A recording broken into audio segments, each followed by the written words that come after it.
बिल्कुल, और आपने बहुत सही बात कही कि एक ही चीज़ और बची है, वो है कॉर्पोरेट प्रॉफिटेबिलिटी। अगर इस तिमाही के नतीजे ठीक आ जाए तो बढ़िया, लेकिन एक चीज़ जिससे डर भी लगता है, जिससे कॉन्फिडेंस भी आता है, वो है एफआईएस के आंकड़े।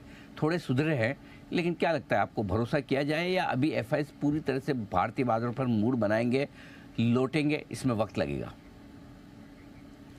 बहुत डिफ़िकल्ट है, लेकिन आप अगर थोड़ा ब्रॉडर पिक्चर देखिए ना, हाँ इंडिया महंगा हो गया था, बहुत क्लियर है आई थिंक। और देखो हम भी इन्वेस्ट करते हैं, इन्वेस्टर भी इन्वेस्ट करते हैं, टाइम टू टाइम कोई ना कोई शेयर में वो भी प्रॉफिट बुक करते हैं, हम भी प्रॉफिट बुक करते हैं। I think from a foreign investor perspective India is like a stock. तो उन्होंने थोड़ा प्रॉफिट बुक किया, प्रॉफिट बुक करके जो दूसरे सस्ते मार्केट थे जैसे चाइना है और सम अदर मार्केट, वहाँ इन्वेस्ट किया। लेकिन अभी आप ग्लोबली आप पिक्चर देखिए तो हाँ, चाइना ने लास्ट 3-4 महीने में बहुत अच्छा किया है, लेकिन उसके पहले 10 साल ज़ीरो रिटर्न था। तो आई थिंक वो भी देखना चाहिए। दूसरा, जब यूएस में पहली बार ये टैरिफ का जो एक ट्रम्पेट ने बजाया, उसके रहते हुए बहुत सारा पैसा यूएस मार्केट में ही चला गया।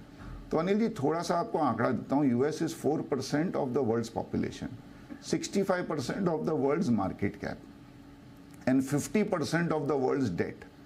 अभी इतना पैसा यूएस में गया है, अगर वहाँ से सपोज 5% भी यूएस से बाहर निकलता है, दैट इज़ $3.5 ट्रिलियन। और उसमें से अगर 5% भी इंडिया आता है तो $175 बिलियन होता है।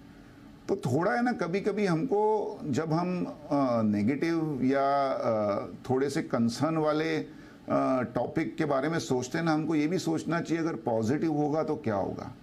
आई think the moment India starts to grow at 7%, और ऐसी कोई कंट्री नहीं है दुनिया में जो 7%, बड़ी कंट्री जो 7% या ऊपर ग्रो हो सकती है, सिर्फ इंडिया है। इवन चाइना जितना भी स्टिमुलस कर दे 5-5.5% से ऊपर ग्रो नहीं कर पाएगी।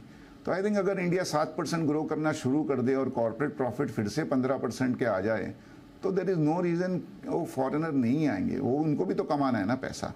अभी वो नियर टर्म में आएंगे कि 2-3 महीने बाद आएंगे कि 6 महीने बाद आएंगे, वो पता नहीं। लेकिन अगर आप देखिए ऑलरेडी 4-5 दिन से फॉरेनर पॉजिटिव हो गए हैं।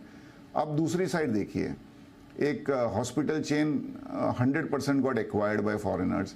अभी एक गोल्ड फाइनेंस कंपनी में एक बड़े फंड ने $1 बिलियन का कमिटमेंट किया है। तो ऐसा नहीं है कि पैसा आ नहीं रहा है। हाँ, मनी जो हमको रोज फ्लो दिख रहे हैं उसमें नहीं दिख रहा था, लेकिन जो स्ट्रेटेजिक इन्वेस्टमेंट्स है या जो बड़े इन्वेस्टमेंट है या जो कंपनी को एक्वायर करने के इन्वेस्टमेंट है, उसमें बहुत बड़ा इंटरेस्ट है फॉरेनर का, और वो कम नहीं होने वाला है। बिकॉज जैसे कहा, ये 4 ट्रिलियन से 7-8 ट्रिलियन डॉलर जाने वाली एक लार्ज इकोनॉमी 6-7 साल में सिर्फ इंडिया ही है। तो आगे पीछे आएंगे ही आएंगे।